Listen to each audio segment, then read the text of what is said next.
বসন্ত রবি ঠাকুরের গানে নানান রঙে ধরা দেয়। প্রকৃতির রানী হয়ে নতুন নতুন মাধুর্যে রূপমাধুরী ছড়িয়ে যায় বিশ্বকবির গানে। আর হবে নাই বা কেন?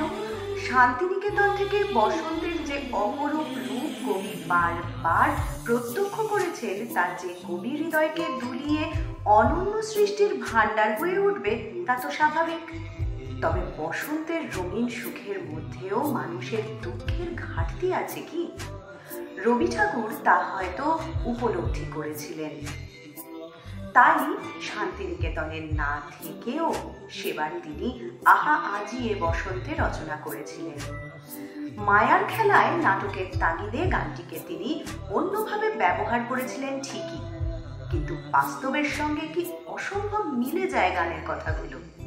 সাধারণ জীবনযাপন করা তথাকথিত সুখী মানুষেরা কি সত্যিই দুঃখী মানুষের প্রকৃত দুঃখ দেখতে পায়?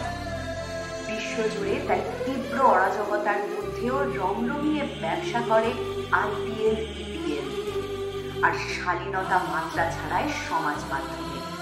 তবে প্রদীপের তলার অন্ধকারটাতে ঘটে কি? সুখের বসন্ত সুখে হোক সারা, দুঃখিনী নারীর নয়নের নীর, সুখী জনে যেন দেখিতে না পায়।